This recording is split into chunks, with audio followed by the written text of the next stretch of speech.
Eh bien bonjour à tous, cette musique m'a chauffé sale, je me suis mis à danser parce que pourquoi pas, hein, pourquoi pas faire une petite dansounette. Alors heureusement vous avez vu que les bras parce que le reste c'est lamentable. Alors bienvenue dans cette vidéo, en fait ça fait longtemps que je ne l'ai pas fait, comme vous avez pu le voir dans le titre, ça fait longtemps que je ne l'ai pas fait. Parce que ça fait longtemps qu'ils n'en avaient pas fait une dans ce genre-là aussi. Et puis surtout, je crois que la dernière ou les deux dernières ne m'avaient pas plus inspiré que ça. Par contre, celle-là, au départ, elle ne m'inspirait pas trop. Et puis, je l'ai regardé 2 fois, là, c'est leur vidéo. Et je me suis dit, ouais, en fait, je crois que I can relate. Je mettrai la traduction parce que là, j'ai pas le dictionnaire sous les doigts. Et du coup, je me suis dit, ben ouais, étant donné que je chiale en permanence dans les films, je vais faire une vidéo réponse sur leur vidéo du top 3 des films où tu chiales. Alors ça va pas être exactement un top 3 pour moi, ça va être plus un général, il va pas y avoir de classement. Et au final, je me suis dit, bon allez, on va faire ça bien, un minimum. Je suis allé dans My Movies et je suis passé au travers de tous les films que j'ai et je les ai pris, tous les films. C'est parce qu'il y a l'iPad ici, parce qu'il y en a certains, j'ai que les DVD comme celui-ci, on en parlera après. Et j'ai pris tous les films qui m'ont créé une émotion, qui m'ont fait chialer ou pas, parce que du coup, moi, je vais élargir un petit peu plus le spectre. Je vais pas juste dire les films où j'ai chialé, mais les films qui m'ont procuré une émotion forte ou pas. Alors, disclaimer, y en a plein que j'ai dû oublier, plein que j'ai vu, ou alors je me rappelle plus trop du film et je me rappelle pas qu'à un moment donné il y a une scène qui m'a touché, etc. Donc bon, disclaimer, il va pas y avoir 100% des films que voilà, mais à la limite personne le saura parce que si moi je le sais pas, vous pouvez pas le savoir non plus, quoi. T'as compris. Aussi, spoiler alert! Attention, parce qu'alors là, ça va spoiler dans tous les sens. Donc à chaque fois que je parlerai d'un film, je le mettrai en avant, que ce soit sur l'iPad ou si je l'ai en physique, je le mettrai ici, devant les autres. Mais si vous n'avez pas vu les films, je vous préviens direct que ça risque de spoiler sale. Donc voilà, je vais pas développer de pourquoi ça peut spoiler ou pas, parce que sinon ça va spoiler. Mais attention, ça va spoiler sale. Donc alerte, alerte, alerte. Ne pouvez pas dire que je vous l'ai pas dit, hein. Donc comme je vous l'ai dit, ça va être des films qui parlent un petit peu de... Il y a de tout, hein, où déjà vous voyez, il y a du Matrix au milieu, qu'est-ce que ça branle ici, c'est pas du tout le sujet. Mais je vais vous expliquer pourquoi à chaque film, j'ai essayé de faire court parce que j'ai vu qu'il y en a quand même plusieurs, où j'expliquais à quel moment j'ai chialé ou pas, ou quelle émotion ça m'a procuré. Donc j'envoie ça, allez, c'est parti. Allez, on commence direct avec celui-ci, pourquoi? Parce que je l'ai vu hier. Ce film, il m'a pas fait chialer, mais il m'a procuré de grandes émotions au niveau vie en général. Vous verrez que ça va revenir souvent dans mes avis sur ce genre de film. Voilà, c'est que tu sois d'un côté ou de l'autre de la barrière, tu vas vivre des choses et souvent, même si tu es ennemi, tu vas te retrouver en fait de vivre une vie similaire et en fait c'est ce qui se passe avec Pacino et De Niro dans ce film-là.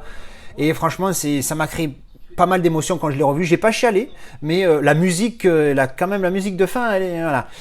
Voilà, donc ça c'était sur Hit, ce qui m'a fait un petit peu émotionner dans celui-ci. Ensuite, alors aussi vous vous rendrez compte que souvent la musique a un très gros rôle dans le fait que tu chiales ou pas, enfin en tout cas moi, parce que souvent voilà quoi, une musique ça peut faire chialer.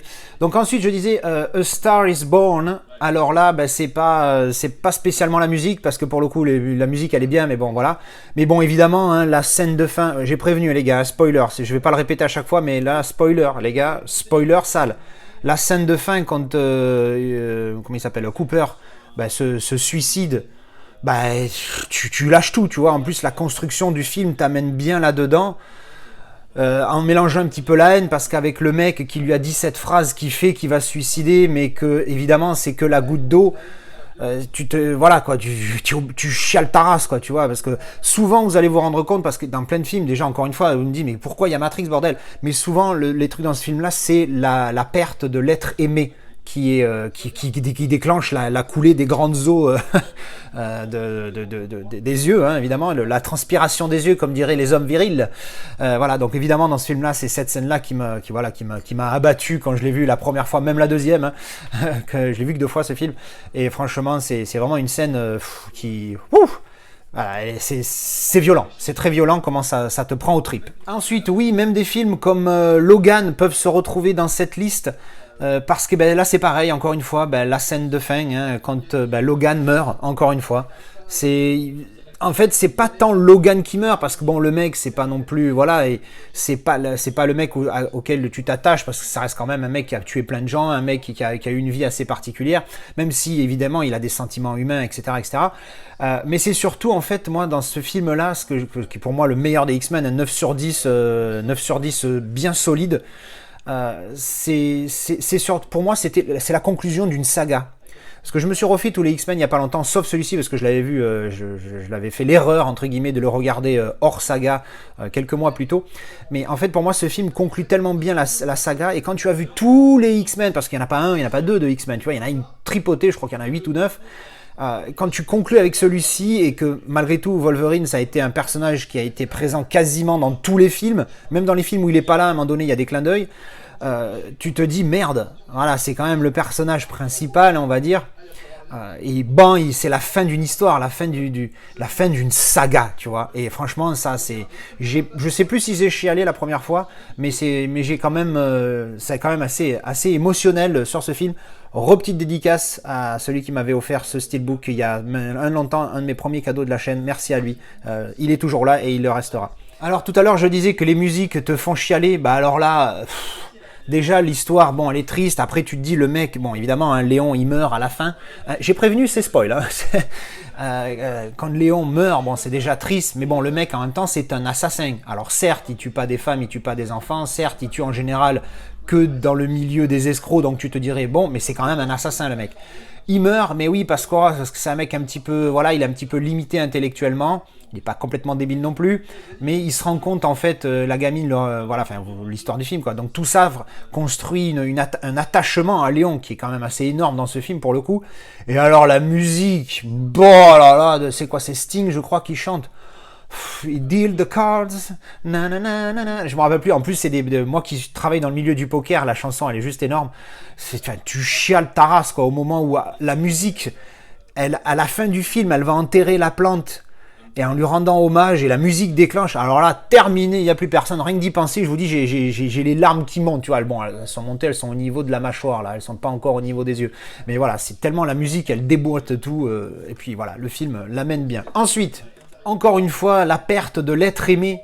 Parce que certes, c'est pas du tout le film où tu te dis merde, tu vas chialer. Mais dans la trilogie des Bournes, si je ne me trompe pas, celui-ci c'est le second. La fille qu'il rencontre dans le premier meurt au début du film. Alors, encore une fois, je me rappelle pas avoir chialé pour celui-ci. Mais merde, tu te dis le mec, il a une vie vraiment particulière. Ce qu'il est, ce qu'on l'a fait devenir. Le mec est traqué à vie. Il rencontre enfin quelqu'un, il se met à gauche, il veut se faire oublier, il veut vivre sa petite vie tranquille, et malgré tout on le retrouve et pense c'est sa copine qui fait les frais, et puis elle meurt. Oh putain de fuck quoi, tu vois. Encore une fois, je sais pas si j'ai pleuré sur celui-ci, mais la perte de l'être cher, c'est vraiment horrible. Alors pour celui-ci, pour le coup, là c'est 100% la musique. Parce que le film, il te fait pas construire une émotion particulière qui va te faire chialer à un moment donné, mais c'est la musique. La musique du générique en fait, parce qu'en fait jusqu'à la fin du film ça se passe, hein, la scène finale, tout ce que tu veux, puis dès que la musique démarre, la musique elle je crois que c'est Van Halen, mais je suis pas sûr du tout, là, je dis ça mais il faudra que je vérifie, si j'y ai pensé je le mettrai sur l'image, mais la musique, cette musique rock à la guitare électrique, elle arrache tout, et toute la musique te fait ressentir un truc, waouh! Mais pourtant, ça n'a pas trop d'attache avec le film, et la musique, elle est vraiment énorme. Encore une fois, chialer, je sais pas, mais elle est très émotionnelle, cette musique. Ensuite, Interstellar. Alors, dans celui-ci, c'est un mélange de tout. C'est la musique, l'histoire, tout ça. Moi, ce qui me touche le plus, c'est évidemment l'histoire du film. Le mec part pour une mission pour, entre guillemets, sauver la planète. Il est censé partir 2-3 ans, il revient 90 ans plus tard, ou je sais plus combien de temps. Il est parti, sa fille, elle avait 10 ans, il revient, sa fille en a, je sais pas combien, 80-90, elle est mourante dans son lit d'hôpital. Et en fait, c'est cette histoire en fait qui est vraiment touchante parce que quand tu relates, quand tu te mets à la place de la personne, tu te dis merde, t'imagines, ça t'arrive. T'as 40 ans, ce qui est à peu près mon âge bientôt, et tu pars en... Tiens, une enfant, alors moi j'ai pas de gosse, j'en veux pas, ça m'intéresse pas, donc j'ai du mal vraiment à m'imaginer à la place d'un père, ça c'est sûr, mais j'essaye un petit peu et je me dis merde, t'as un gosse qui est quand même la chose la plus importante de ta vie en théorie, hein, et dans le film c'est le cas, le mec il part, il revoit plus son enfant, tu vois, et pour lui, par 3 ans, il revient sa fille, mais t'imagines un peu le bordel dans ta tête. Et il faut malgré tout après que tu continues à vivre en te disant que toi t'as vieilli de 3 ans, ta fille, enfin elle va mourir, elle meurt quelques années après certainement, enfin tu vois c'est waouh. Et puis la musique est dingue, mais la musique te fait pas chialer, la musique est très très bonne et très excellente même dans ce film, mais elle te fait pas chialer, c'est surtout l'émotion que quand tu te dis merde, imagine ça m'arrive, voilà, encore une fois, j'ai pas spécialement chialé sur celui-là, je crois que j'ai pas chialé même, mais c'est l'émotion que ça te fait ressentir est quand même énorme dans ce film là. Ensuite, on peut pas parler de musique de film sans parler du professionnel. Alors oui, je ne l'ai pas encore ouvert parce que je l'ai acheté récemment et je ne l'ai pas encore visionné, mais le professionnel. Et évidemment, ma génération, quand on a grandi, on voyait la putain de pub de Royal Canin de merde qui a mis... Mais putain, mais pourquoi ils ont vendu les droits pour cette pub? Le film est exceptionnel, la musique est juste dingue. Et quand tu arrives à oublier cette pub de merde et que tu te mets dans le film et que tu écoutes cette musique, c'est... Waouh! Elle est... Waouh! Elle les défonce sa race, la musique. Et tu chiales, t'es obligé de chialer, hein, évidemment. Encore une fois, à la fin, il en est là, qu'est-ce qu'on fait? On le tue pas, on le tue pas. Au final, il le tue. Et la musique démarre avec la caméra qui recule comme ça, qui tourne autour avec la musique. Je crois, celui-là, je me rappelle plus parce que ça fait longtemps, mais la première fois que j'ai vu, je crois bien que j'ai chialé à cause de la musique. Donc voilà, excellent film, excellente musique. Faudra que je découvre le Blu-ray, hein, voir s'il mérite son upgrade. Ensuite, j'ai ici The Matrix Revolutions. Alors oui, c'est ce que je disais tout à l'heure. Ici, c'est la perte de l'être aimé, encore une fois. Jean-Pierre, il perd Trinity une fois, il la sauve, et puis au final, elle meurt quand même, tu vois.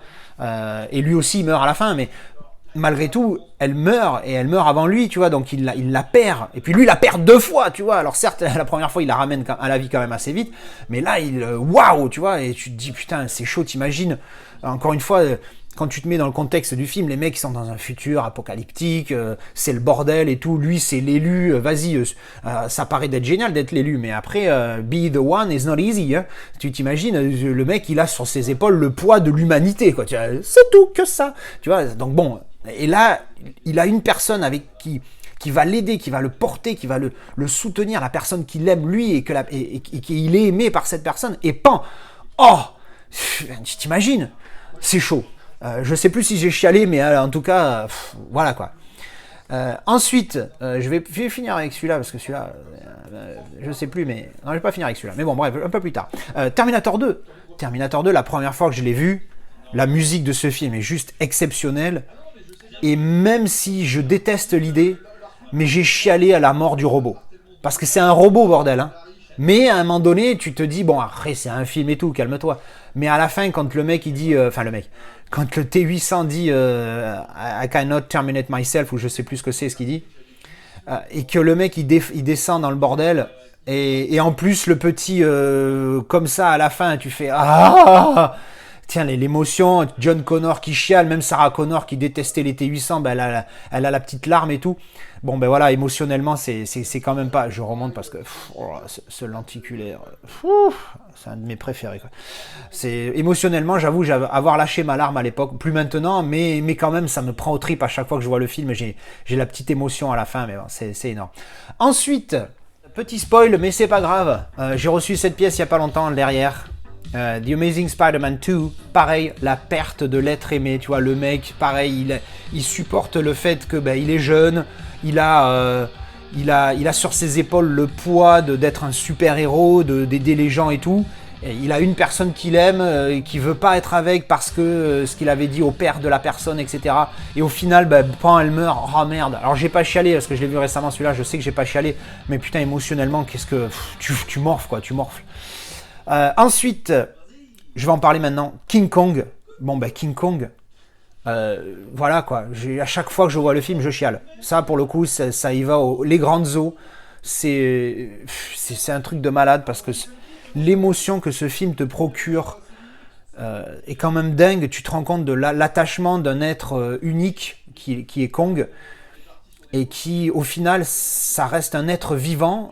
Évidemment, c'est une bête de la nature, etc. Mais ça reste un animal qui a des sentiments. Hein. C'est pour ça que j'en mange plus. Je dis ça, je dis rien. Et à la fin, tu vois comment il agit avec Ginette, je sais plus son prénom.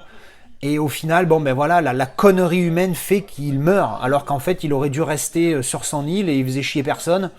Et puis c'était terminé. Sauf que des connards d'êtres humains, parce qu'on est la pire race de l'humanité, de la planète, la pire race de la planète, ça caresse quand même la race humaine. On est quand même les seuls Mongoliens à se faire la guerre, à se tirer entre nous, à se buter entre nous, à se foutre sur la gueule. Enfin bon bref, c'est quand même, à ce niveau-là, c'est quand même un niveau assez intéressant pour les autres espèces de l'univers. Mais voilà, ouais, donc pour revenir au film, la scène finale, quand il est sur le building, sur l'Empire State Building, je crois, et qui se fait défoncer, et puis à un moment donné, il rend les armes. Et puis la scène est tellement bien faite, elle dure le temps qu'il faut, tu vois, elle dure pas 30 secondes, elle dure pas non plus un quart d'heure. Enfin si quand même, elle est assez longue, je sais plus. Mais voilà, il lutte au maximum, il a pas d'échappatoire, et puis au final, voilà quoi, il rend les armes parce que il est acculé, et puis bon bref, c'est... Putain, ce film... Clan des 10, au fait, j'ai pas précisé, il y a beaucoup de films, là, dans l'histoire... Alors oui, avant ma vidéo avis, au fait, je fais une parenthèse pour mes fidèles. Nouveau Clan des 10. Voilà, j'ai réfléchi. Ce film est tellement une putain de bombe dans sa catégorie que... pareil, les émotions de fou qu'il m'a fait ressentir. Je fais une parenthèse en plein milieu. Nouveau Clan des 10, voilà. Donc le 11e membre du Clan des 10, puisque les émotifs anonymes en étaient sortis. Donc le 11e membre du Clan des 10, Hit, parce qu'il est vraiment... quel putain de film de fou. Excellent. Voilà, bref. Donc ça, c'est fait. Donc je sais plus pourquoi je dis ça. Oui, donc Clan des 10, King Kong, Terminator 2, Hit. On a quand même pas mal du Clan des 10 ici. Sinon, tout le reste après, c'est des purs films. Matrix Revolution, c'est du 8. Le Professionnel, je crois que c'est 8. Interstellar, c'est 9,5. C'est le film qui est le plus proche du Clan des 10 en net partie. Twister, je crois que c'est 8. The Bourne Supremacy, c'est 9. Léon, c'est 8 ou 9. Logan, c'est 9. Star is Born, c'est 8. Que des purs films. Amazing Spider-Man, je crois aussi c'est 8, le 2. Donc voilà, que des purs films, et on en a quand même 3 du Clan des 10.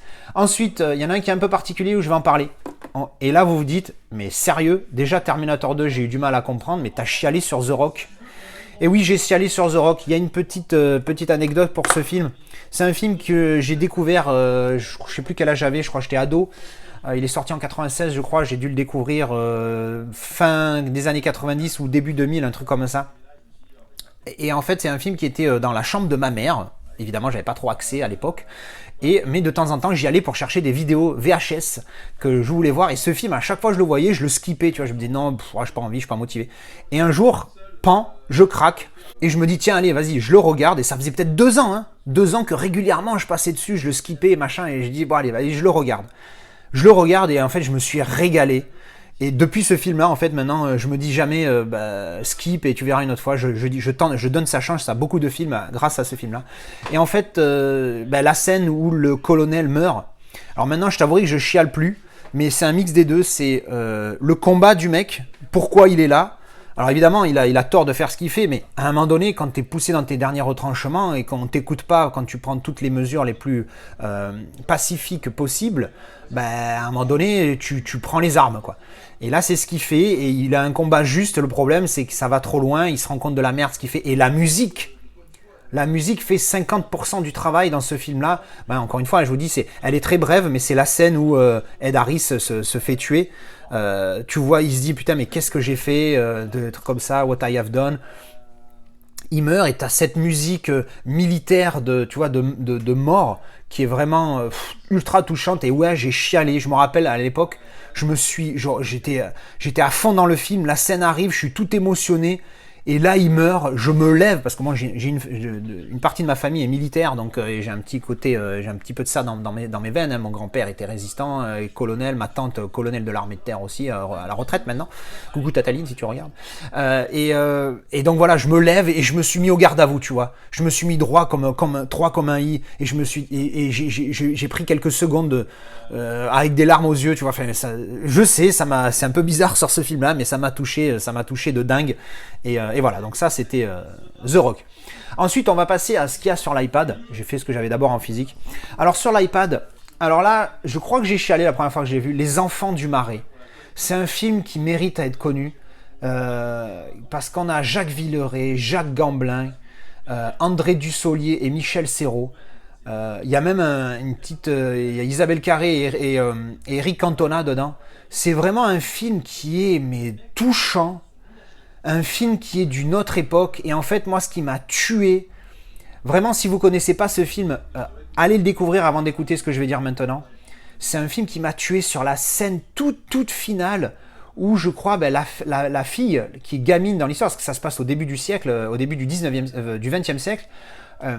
La gamine donc grandit et elle vit dans ce marais, tu vois, qui a quelque chose. C'est pas du tout notre époque fin du 20e siècle, début du 21e. C'est vraiment rien à voir. Il n'y a pas de technologie, pas d'iPhone, il n'y a même pas l'électricité. C'est vraiment, il y a, mais pas chez eux, tu vois. Et ils vivent une vie qui est belle. Et une vie que je regrette de ne pas avoir vécue. Tu vois, rien que je le dis là, je te jure, j'ai l'émotion qui vient. Tu vois, je sens dans ma gorge, voilà, tu vois, ce film est excellent. Je notais pas la dernière fois, il y a très longtemps que je l'ai vu, je notais pas les films à l'époque. Là, comme ça, sans réfléchir, je dirais que c'est minimum 8, mais il faudrait que je me le refasse pour vraiment me donner une idée fraîche et voir combien je le note, parce que peut-être que je le noterai moins, je sais plus, mais en tout cas, le souvenir qu'il m'a laissé, c'est vraiment un très beau, B-E-A-U majuscule. Magnifique ce film, pour ceux qui le connaissent, vous savez de quoi je parle. Et voilà, la fin m'a tué, parce que cette scène où la gamine dit voilà, ça c'était mon marais où j'ai grandi, où j'ai vécu des émotions dingues, mais des émotions sans technologie, des émotions dans la nature, tout ça. Alors moi, j'ai mal placé pour dire ça, je suis à fond geekerie, mais c'est une époque où si tu la connais pas, toute la geekerie, tu vis très bien sans, et tu vis une vie exceptionnelle, une vie naturelle. Et l'image de fin où ça bascule, où voilà, son marais c'est devenu un centre commercial, elle est dégoûtée, la gamine, tu vois, enfin la gamine qui est devenue femme, hein, après bien évidemment, parce qu'elle a au moins 80 piges au moment où elle dit ça. C'est un truc, voilà, ça m'a touché de malade, et j'ai bien chialé. Alors ensuite, alors je sais même pas si j'ai remis, non, c'est même pas la même vidéo que j'ai remis où ils sont en mode, où ils discutent, mais bon, on s'en fout, on les écoute pas. Ensuite, Ghost, on va dire un classique, hein, pour le coup. Encore une fois, l'être aimé, la musique aussi, elle est énorme. Voilà quoi, tu vois, ils ont la trentaine, ils sont amoureux de dingue les deux, c'est un truc de fou. Et là, pan, il meurt, le mec, putain, mais c'est chaud.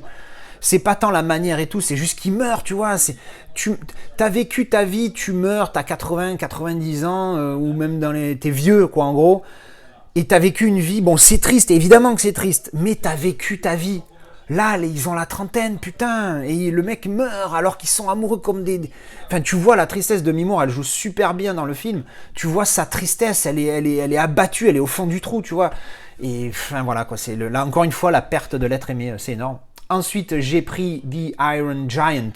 Pareil, ce film, la première fois que je l'ai vu, j'ai chialé ma grande race, parce que même si c'est vrai que c'est un robot, et encore une fois, j'aime pas trop m'identifier à des robots qui ont des sentiments, parce qu'évidemment, ça n'existe pas et ça n'existera jamais. Et si c'est le jour où ça existe, j'espère que je serai mort. C'est ultra touchant comme histoire, parce qu'au final, certes, c'est un robot mécanique, mais comme il vient d'une autre planète, tu peux te dire qu'il a peut-être des sentiments, on va dire, entre guillemets, humains, ou des sentiments organiques. On va dire ça, pas des sentiments mécaniques. Et l'histoire est ultra touchante, et je me rappelle avoir beaucoup chialé la première fois que je l'ai vu. Excellent, il faudra que je me le refasse d'ailleurs, je crois que je l'ai acheté en Blu-ray il n'y a pas longtemps. Ensuite, JCVD, découvert récemment, quelle claque, le meilleur film de Jean-Claude Van Damme.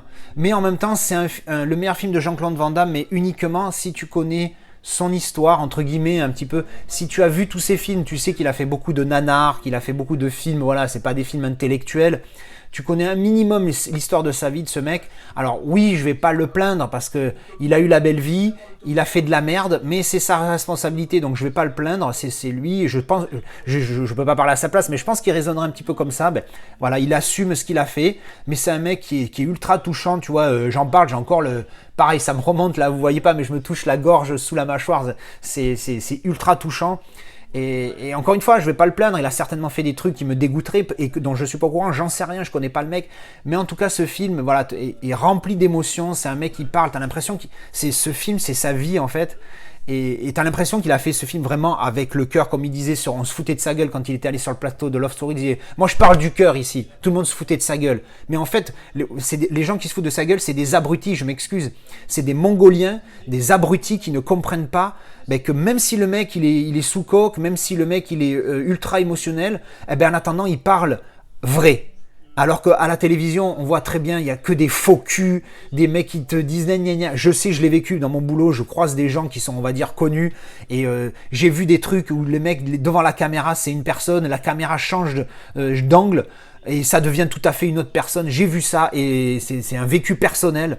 Donc je peux vous dire qu'il y a vraiment des fils de Satan dans ce milieu et je pense que lui sort un petit peu du lot. Mais bon, encore une fois, je ne l'ai pas rencontré, peut-être que je me trompe. Bref, ça c'était sur JCVD. K-19, The Widowmaker. Un film de sous-marin. Alors il fallait que j'en place un. Hein. Alors Das Boat m'a procuré des émotions de dingue, mais pas j'ai pas eu envie de chialer. Donc c'est pour ça que j'en parle pas. Et puis j'en ai tellement parlé de ce film que voilà, je le sors de cette vidéo-là. Alors mais bon, il fallait que j'en parle quand même. Alors K-19. Là, ce qui me touche, c'est que malgré toute c'est la scène finale. Encore une fois, alors je sais pas s'il y a les finales, mais c'est la scène vers la fin où bon ben ils vivent ce qu'ils vivent. C'est la guerre froide, c'est le bordel. Voilà, voilà, tu vis une vie de malade, il se passe ce qui se passe dans le film. Je sais pas que j'ai pas envie de spoiler parce que je suis en mode spoiler, je m'en fous, mais c'est surtout le côté 20 ans plus tard, ce capitaine qui a été très controversé dans ce qui se passe dans le film, ben il revient puis il revoit les gens avec qui il a partagé quand même quelque chose de dur, tu vois, de lourd. Waouh, c'est rempli d'émotions. J'ai peut-être pas chialé sur celle-là, mais pas loin quand même. Donc très bon film, K-19. Kelly's Heroes. Alors ça, pour le coup, ça va être un spoil sans un spoil parce que ça se passe plus ou moins au milieu, voire au début du film. C'est une bande, c'est un squadron de américains qui va chercher de l'or, tout ça, bref. Mais à un moment donné, ben, dans leur mission, qui est une mission unofficial, hein, non officielle, ben il y en a deux qui meurent. Et en fait, pareil, cette scène dans le film où il les regarde et qu'il voit qu'il y en a trois du coup, qui sont morts, qui sont sur le champ de mine et qui sont décédés. Et la petite musique et l'émotion que tu peux voir dans le regard de chaque personne, tu te dis putain, les gars, à la fin de cette vidéo, je vais vraiment chialer, hein, parce que là, je fais le combo de tout ce qui me fait chialer ou me rendre émotionnel dans les films. Là, c'est chaud, tu vois. Donc ouais, c'est quelque chose. Et voilà, ça m'a touché dans ce film, donc voilà, je voulais en parler. Ensuite, ça va faire plaisir à John, celui-ci, The Last Samurai, un film que j'adore, c'est un film, j'aimerais qu'il soit dans le clan des 10, mais il n'y est pas. Il a 9 sur 10, mais ce qui est déjà une excellente note. Ce petit côté honneur, ce petit côté à l'ancienne, parce que je suis du genre à dire avant, c'était mieux avant. Eh oui, mais souvent c'est le cas, pas tout le temps, mais souvent c'est le cas. Et là, voilà, le code des samouraïs, le code d'honneur, comme même à me le dire le John Steelbook, c'est vraiment... voilà quoi, quel film, t'es obligé d'avoir de l'émotion dans ce film-là, ce que représentent les samouraïs et le fait que ça soit éteint, tu vois, le fait qu'il n'y en ait plus, en tout cas c'est ce que raconte le film, c'est quand même quelque chose, tu vois, quand une histoire, quand une légende, quand un patrimoine s'éteint et qu'il n'y en a plus derrière, putain mais c'est chaud. Et là tu vois ça me... laisse tomber quoi, ça me touche, ça race. Un film qui manque à être connu, Meet Joe Black, très, très long, il fait presque 3 heures, mais excellent. Et puis ce que ça raconte, et puis c'est pareil, même si tu te dis, bah voilà, l'histoire là en fait, Brad Pitt joue le rôle de la mort. En fait, he is death. Et il vient chercher Anthony Hopkins, qui se rend compte qu'en fait, bah, il va mourir, sauf que bah, il a le droit à un petit délai. Et Brad Pitt, que tout le monde voit, hein, tout le monde le voit en tant qu'être humain, il apparaît comme il apparaît là, tu vois. vient pour participer au dernier moment de sa vie. Et en fait, il vient pour aider Anthony Hopkins à régler les problèmes qu'il a à régler, entre guillemets, un problème. Mais c'est vraiment touchant. Alors après, chialer, j'ai pas chialé. Quoique, mais parce que je me rappelle plus, ça fait très longtemps que je l'ai découvert ce film. Et encore une vidéo qui démarre, les gars, là, elle est super longue, il va falloir que je fasse des cuts. Donc voilà, c'est très touchant ce film-là, sur la mort justement. Et puis bon, à la fin, ben voilà, il part, on le voit pas mourir, mais il part avec Brad Pitt. Il part dans sa mort, quoi, en fait. An officer and a gentleman, oui, c'est la jaquette en français, mais ça veut dire la même chose, donc ça va. Alors là, pareil, c'est pas tant le côté, parce qu'à un moment donné, son pote meurt dans le film, il se suicide, mais c'est surtout la scène de fin où, malgré le fait que Richard Gere, il a eu vraiment une accroche avec son instructeur, et qu'ils se sont même foutus sur la gueule au sens propre, il y a quand même quelque chose qui s'est développé entre eux, et malgré tout, tu vois, il y a ce respect où tu vois quand il lui remet sa décoration à la fin à Richard Gere, parce qu'il réussit dans ses examens, tout ça, spoiler, encore une fois, j'avais prévenu. Tu vois que quand il va le féliciter, en un regard, c'est ça qui est énorme avec nous les êtres humains, c'est qu'il y a vraiment quelque chose de puissant qu'on peut avoir sans parler des fois. En un regard, tu ressens tout, le mec il est ultra dur, ultra viril, ultra ce que tu veux, il a une émotion de dingue à ce moment-là, et franchement ça me touche de dingue. Donc voilà, 7 Pounds, putain mais ce film, oh là là, ce film, putain, si vous l'avez pas vu, encore une fois, avant que j'en parle, arrêtez cette vidéo, allez voir ce film et après écoutez ce que j'ai à dire. Il est vraiment magnifique, c'est vraiment un truc de dingue. Donc maintenant on est en spoiler, hein. C'est l'histoire d'un mec qui, en fait, au début, il y a longtemps que je l'ai vu, donc je me rappelle plus exactement de comment ça se déroule dans le film, mais en gros, c'est un mec qui a fait une erreur et qui le regrettera toute sa vie. C'est quelque chose, encore une fois, qui le touche, la perte de l'être aimé, et il a fait cette connerie. Et franchement, le mec est dévasté, il peut plus vivre. Mais avant de mourir, il veut faire quand même quelque chose de grandiose pour rattraper pour lui un minimum, même si ça ne rattrapera pas ce qu'il a fait. Pour rattraper son erreur, il va faire ce qu'il va faire, et puis à la fin, je jure, même quand je suis en spoiler, j'ai pas envie de spoiler, mais à la fin, voilà, il meurt, et la manière dont il meurt, en donnant de lui pour sauver un minimum la vie d'autres gens, laisse tomber mémé, quoi, tu vois, tu m'as perdu, j'ai dû chialer, mais 300 litres la première fois que j'ai vu ce film, c'est un truc de dingue. Magnifique film, à voir absolument, je crois que c'était le dernier, voilà, c'était le dernier, mais putain, ouais, un super film. Bon, et bien voilà, ça fait 34 minutes que je blablate, j'ai soif, j'en peux plus, j'ai envie de boire, j'ai plus de salive. Donc encore une fois, merci aux deux Funky, hein, même si je sais qu'entre eux ils s'appellent Funky, ça reste John Seedbook et Funky Pop. Merci à eux de m'avoir inspiré pour cette vidéo. En tout cas, allez voir leur chaîne, ils méritent d'être connus, c'est des mecs que j'ai pas encore rencontrés, mais ils ont l'air d'être top. Faudra qu'on se rencontre quand même les gars à un moment donné, tu vois. Voilà, ça c'était ma petite vidéo réponse à la leur sur les films émotionnels. Encore une fois, j'en ai certainement oublié, mais en tout cas, là, il y a un beau florilège, en tout cas. Allez, merci d'avoir regardé cette vidéo. Je vous retrouve en commentaire pour en parler. Je mettrai le lien de leur vidéo dans la description. Je vous dis à la prochaine. Tchou bisous.